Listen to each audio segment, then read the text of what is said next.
안녕하세요. 먼저 자기소개 부탁드립니다. 예, 안녕하세요. 저는 대구가톨릭대학교 병원 순환기내과에 근무하고 있는 이영수라고 합니다. 네, 안녕하세요. 저는 동아대학병원 순환기내과의 박종성입니다. 만나서 반갑습니다.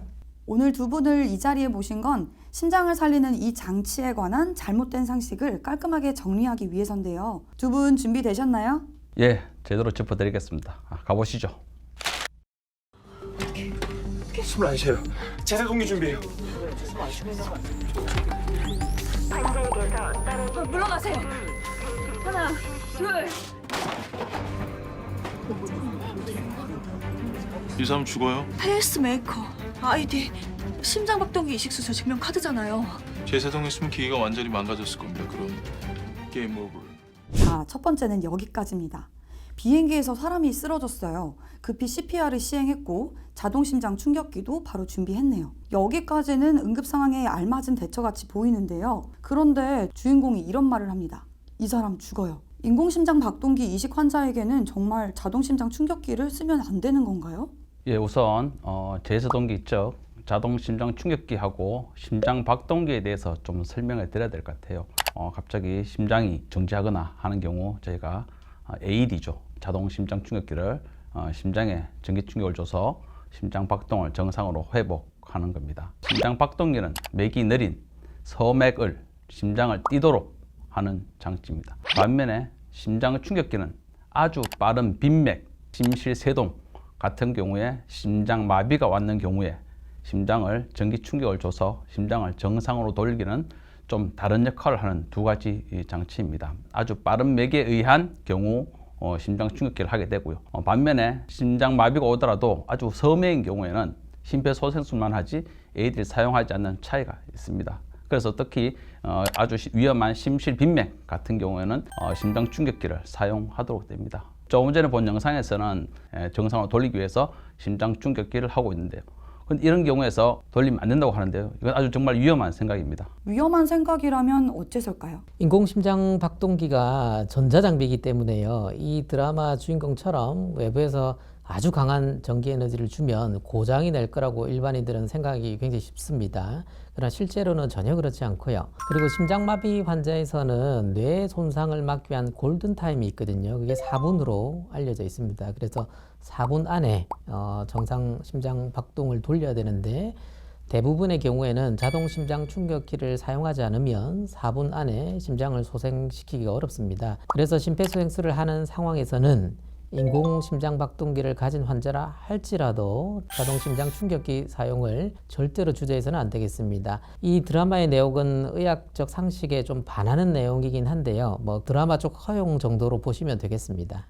왠지 인공심장 박동기라면 작은 충격도 주면 안 될 것 같다는 생각 저도 해본 적이 있는데요. 자동심장 충격기 사용이 가능할 수 있는 이유는 뭘까요? 인공심장 박동기뿐만 아니라 인체에 이식하는 여러 가지 의료용 전자장비들이 있는데 모두 배터리와 전기 회로를 보호하는 절연 설계가 아주 잘 되어 있습니다.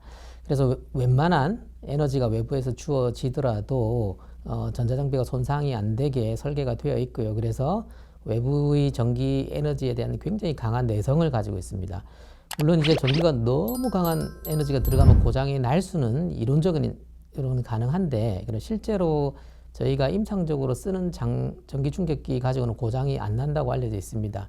그러나 가급적이면 자동 심장 충격기 패드나 패치를 붙일 때 인공심장 박동기 본체 바로 위에 붙이는 것을 좀 피하는 것이 조금 안전은 하겠습니다. 흉박을 하든지 자동심장 충격기를 사용을 해도 인공심장 박동기는 고장 안 난다는 거 잘 기억해 두셨으면 좋겠습니다. 인공심장 박동기 구조하고 원리를 조금 더 설명해 드리면요. 인공심장 박동기도 그렇고요. 삽입형 심장 충격기도 그렇고요. 대부분 구조는 그 안에 배터리가 있고요. 안에 전자장비가 같이 붙어 있습니다. 그리고 요거하고 심장하고 연기라고 해서 전기선으로 되어 있습니다.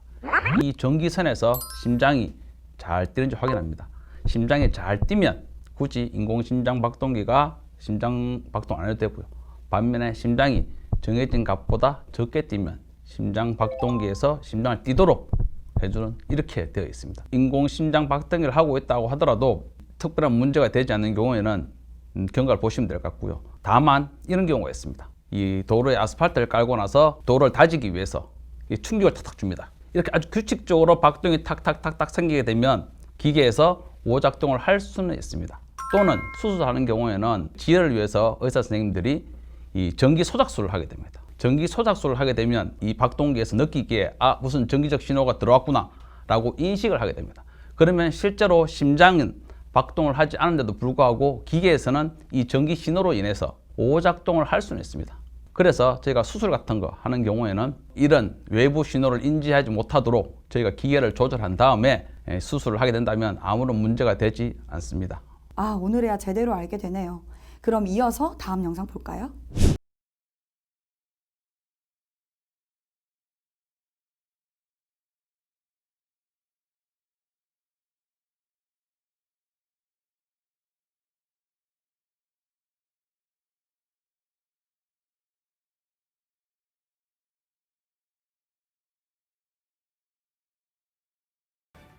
정말 무서운 상황입니다.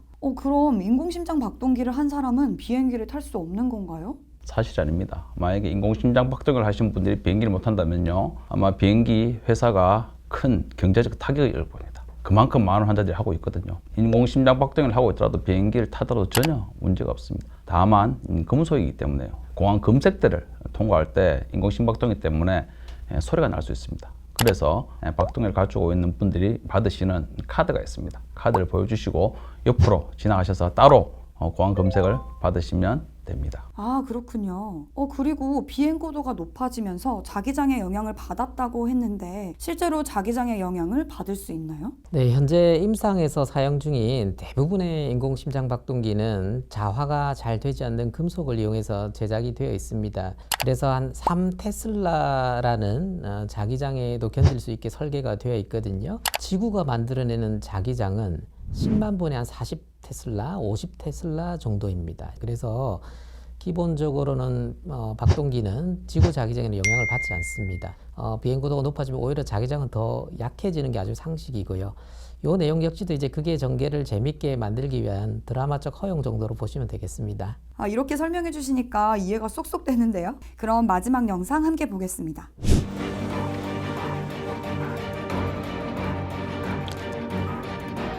뭐라는 거죠? 자석이요. 이렇게 30초간 올려놓으면 다시 작동을 시작하죠.